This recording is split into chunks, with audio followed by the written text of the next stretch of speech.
and the United States Constitution. Trent, England, who directs the Citizenship and Governance Center at Evergreen Freedom Foundation, and he earlier served as a legal policy analyst with the Heritage Foundation, of course based in Washington, D.C., a great think tank, focusing on criminal law, constitutional issues, and judicial nominations. He earned degrees from Claremont McKenna College and the George Mason University Law School, a great basketball team a few years ago. Currently is director of EFF's group Save Our States, and he will talk to us now precisely about the roles and relationship between our Declaration of Independence and our Constitution. Please give a warm welcome to a great scholarly expert on our Constitution and Declaration, Trent, England.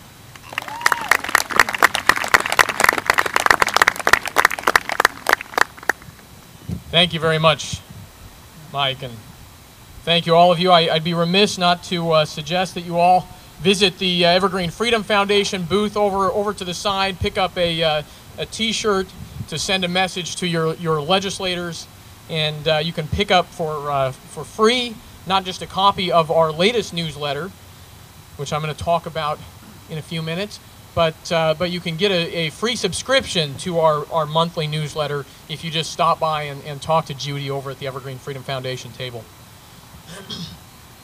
My fellow patriots, we are come here today for two reasons. The first reason is that today is the holiday that we all know as our Independence Day. And the second reason, the choice made by the organizers of this event, is to celebrate, to venerate our Constitution of the United States. And I am here to talk about the relationship between these things. It's fitting and it's proper to talk about our independence and to talk about our Constitution together.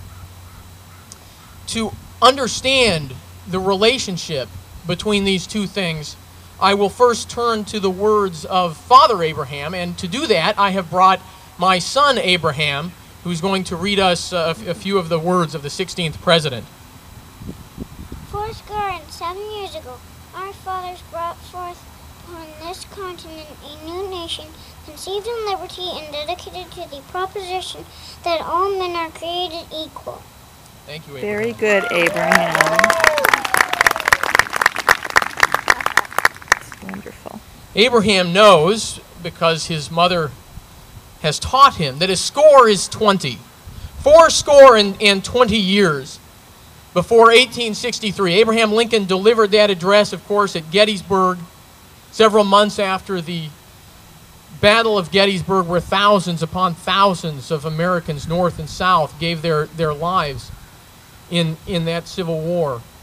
And Abraham Lincoln, 1863, if you do the math, if you subtract 7 from 1863, you find that Abraham Lincoln is making an argument about when the birthday of our nation is. And it's a controversial argument, or at least it could be a controversial argument. When you think about our nation, you think about our revolution began in 1775, not 1776. And it ended in 1781. The hostilities ended. In 1783, the peace treaty was signed. And our Constitution that we're here to talk about did not come into effect until 1789. It wasn't ratified until 1788. It wasn't even written until 1787. But Abraham Lincoln said the birthday of this nation is 1776, 7 years before 1863. And he made that argument for a reason, because he believed that this American nation was founded not simply on military victory, not even on our Constitution, on our great charter, but that this American nation is founded on certain principles.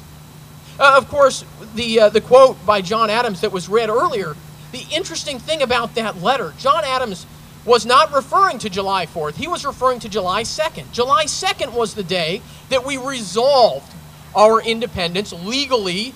The Second Continental Congress passed a resolution that these states should be independent. July 4th is not simply Independence Day. July 4th is Declaration of Independence Day. July 4th is the day when we declared our independence based not simply on military force or power or public opinion, but on certain principles that we held to be self-evident. Even the progressive scholars who look at the Declaration have to admit, one of the great books about the Declaration of Independence written in the heyday of progressivism in the 1920s admitted that the thing about the Declaration that makes not only the Declaration of Independence unique, but makes our nation unique, is that our foundation is laid not upon principles that the founders believed were simply facets of their own time or of their own minds. They asserted that these things are true, and if they are true not simply then and there, but for all time and for all humanity. And Abraham Lincoln had a metaphor to explain why the Declaration of Independence is so important. Those principles are so important to understanding our Constitution. He used a verse from the book of Proverbs, the Old Testament of our Bible. That verse says, "A word fitly spoken is like apples of gold in a picture of silver, in a frame of silver." Abraham Lincoln said the Constitution is like that frame of silver. And now I buy my frames in 3-packs at Costco. But if you've been to a nice art gallery like the Smithsonian Museum of American History in Washington, D.C., my favorite museum, and you look at the frames there's a particular frame around a portrait of General Grant that is so ornate, and it's coated in real gold, 24-karat gold. And it's carved, hand-carved, with all the symbolism of our nation and of that war and of General Grant. It's a beautiful frame. The frame itself is a work of art. But if you were to hang even the most beautiful frame empty on your wall at home, when people came to your house, they would think you were a little off, right? The frame, even the most beautiful picture frame, exists for what goes within it. And the picture frame of General Grant exists for that specific portrait of Grant and no other. And our Constitution, as Lincoln said, that the frame of silver around the apples of gold, our Constitution is designed to support, to preserve the principles of our Declaration of Independence and no other. And when you take those principles away, as the progressive movement has struggled and strived for a century to do, when you take those principles away from our Constitution, it has no meaning. It cannot survive. It is incomprehensible. And so I'm so pleased that Mark has given me the ability to begin this celebration of our independence by celebrating and looking to our Constitution by talking about the principles of the Declaration of Independence. Because without them, the Constitution has no meaning. And it will have no perseverance. I'd like to end with the words that you can find. Actually, I had them placed in our July edition of the Evergreen Freedom Foundation's newsletter. The words of, I think, one of our greatest presidents, though too often little known today. The words of Calvin Coolidge. Calvin Coolidge, the weather is conspiring against us in a variety of ways today. Calvin Coolidge did battle with the forces of progressivism, and he understood them.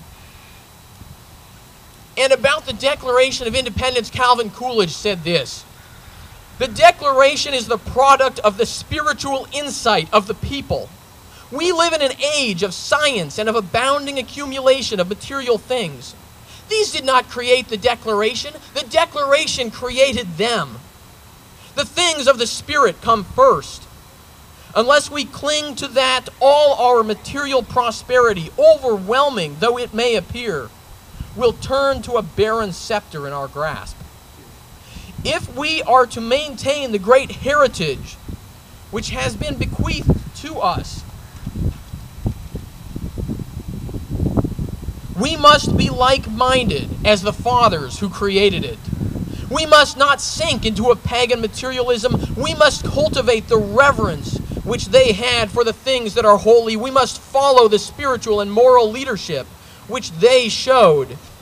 we must replenish, that they may glow with a more compelling flame, the altar fires before which they worshipped.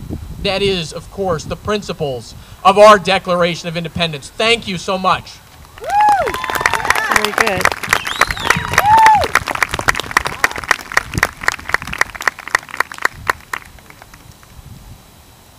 How about that, Trent, with a great presentation on our Constitution, its history and background. Thank you very much.